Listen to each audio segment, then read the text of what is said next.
argumento, seguimos conversando con el diputado del Consejo Legislativo del Estado Miranda por Fuerza Vecinal, Félix Freites. Antes de irnos a la pausa, estábamos haciendo una revisión sobre la visita de la delegación de alto nivel de Estados Unidos a Venezuela. Y también hay indicadores económicos que son importantes revisar porque digamos que todo influye. Vamos a ver Banca y Negocios que nos da cuenta sobre el precio del petróleo venezolano. Volvió a cruzar los $88 por barril.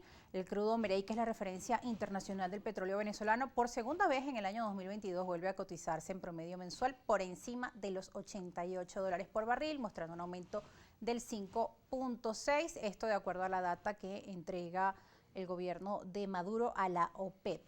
Ahora, viene en aumento el precio del barril.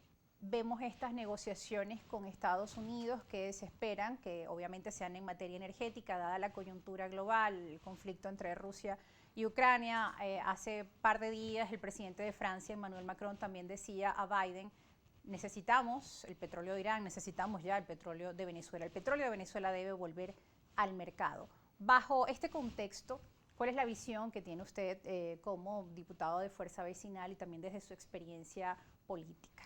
Bueno, en principio yo creo que la gestión pública en cualquiera de sus niveles, nacional, estatal o municipal, debe ser estable y debemos venir a una reinstitucionalización de la industria petrolera.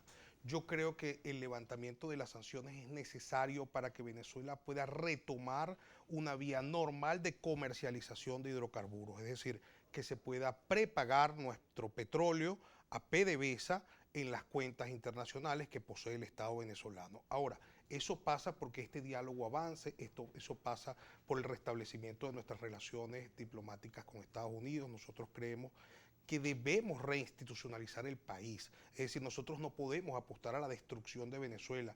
El hecho de que el presidente de la República sea un partido distinto al mío, yo no puedo pretender que por esa causa el país se venga abajo. Yo tengo que apostar al éxito de la industria petrolera, igual que al éxito de todos los servicios públicos como electricidad, agua, aseo, el tema de los desechos sólidos tan importante. Entonces nosotros creemos el tema de lo que está ocurriendo en Guayana también debe tomar formalidad y debe tomar un control absoluto del Estado. Debemos apartar aquellas mafias que lo que hacen es atentar directamente contra la economía y en esa economía terminamos siendo víctimas todos, sobre todo los sectores más vulnerables, porque es allí a donde Claro. no llega el sueldo del maestro o a donde no llega el servicio de internet o donde no llega la capacidad económica, el poder adquisitivo para poder tener acceso a la cesta básica. Entonces cuando vemos esas mafias que piensan que le hace un daño quizás al Estado o al país, no, le están haciendo un daño a los venezolanos, de manera que nosotros creemos en el restablecimiento de las relaciones interinstitucionales, en el restablecimiento de la estabilidad y el control político de nuestras industrias y para poder tener instituciones que puedan ejercer control sobre eso que está ocurriendo en PDVSA, debe haber estados de cuenta internacionales que la Contraloría General de la República pueda Claro. auditar, pueda chequear cómo son, digamos, los procesos de zarpe de los buques que salen cargados de crudo venezolano, que es propiedad de los venezolanos. Sí. Hay quienes piensan que, bueno, que el hecho de que ese petróleo sea mal pagado o vaya a la baja, no, yo celebro ese 5% de aumento en el petróleo venezolano, porque es que eso tiene que reflejarse o tiene que impactar positivamente en la gestión pública, en todos los niveles.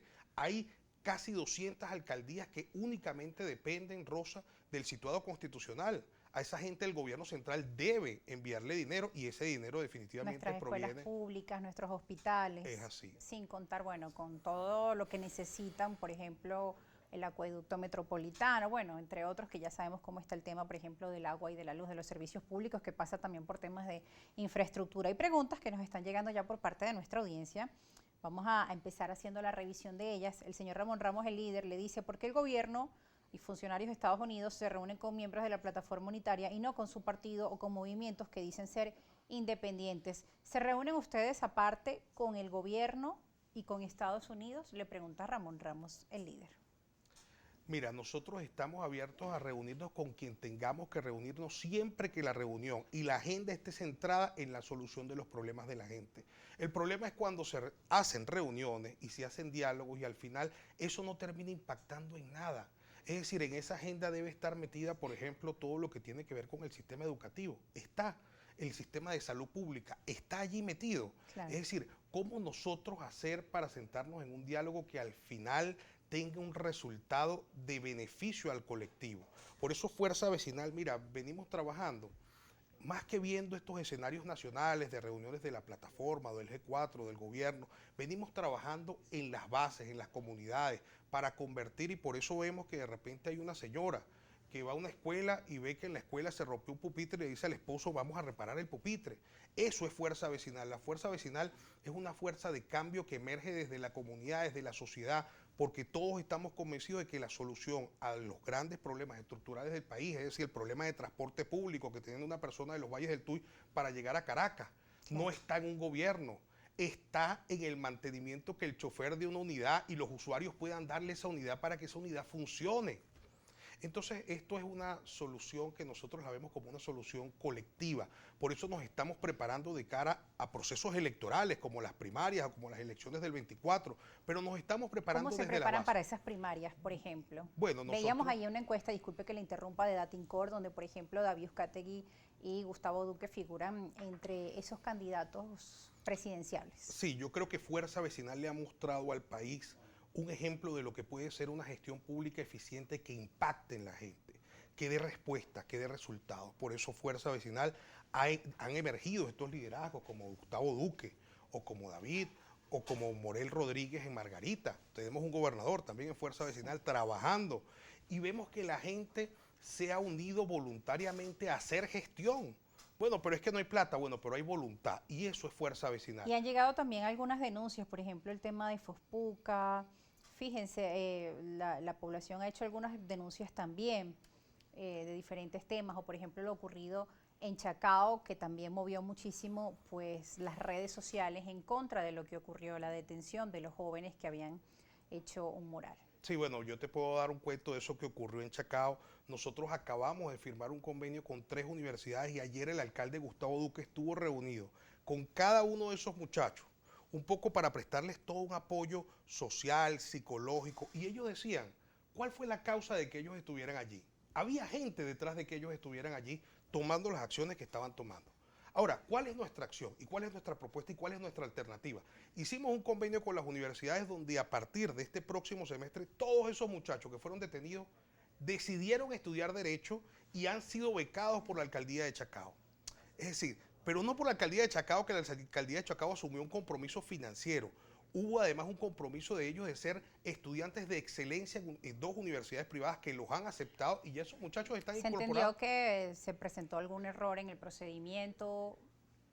Bueno, mira, tras yo esa creo... circunstancia, aprendizaje. Sí, bueno, yo creo que error en el procedimiento, yo creo que Gustavo Duque ha tenido una gestión impecable, ha tomado las decisiones correctas, ha hecho públicos comunicados con respecto a lo que fue esa situación en la cual puntual. hubo mucha confusión y hubo mucho saboteo. Yo por eso hago un llamado. El principal enemigo pareciera que no está a veces en el PSV, sino en sectores radicales de la oposición extremistas que no aspiran a la solución a los grandes problemas del país, sino que aspiran a un colapso absoluto para que ocurra algo que no va a ocurrir. Aquí nosotros aspiramos a un cambio centrado en los votos y centrado en la gente, y para eso tenemos que crear las bases y las redes y las estructuras para poder prepararnos de cara a cualquier elección y tener testigos en cada uno de los centros electorales. Para eso hace falta que todos los partidos políticos de oposición, sean quien sea, desde el más grande hasta el más pequeño, sea respetado y sea incluido. No puede ser que aquello de aquellos 4 partidos que quieren tomar decisiones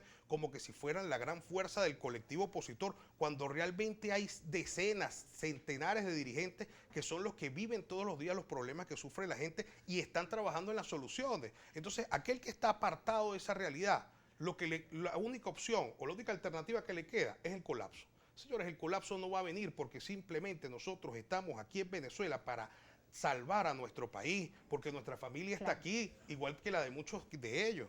Bien, diputado, agradecemos su participación en Argumentos. Ya nos indican que lamentablemente pues se nos acaba el tiempo, debemos ir a una pausa. Agradecemos sus puntos de vista y sus argumentos. Gracias por estar con nosotros. Muchas gracias por la invitación, Rosa. Y gracias a ustedes también. Nos vamos a una pausa. Al regreso seguimos con más entrevistas. Seguimos además leyendo sus comentarios con la etiqueta Argumentos. Ya volvemos.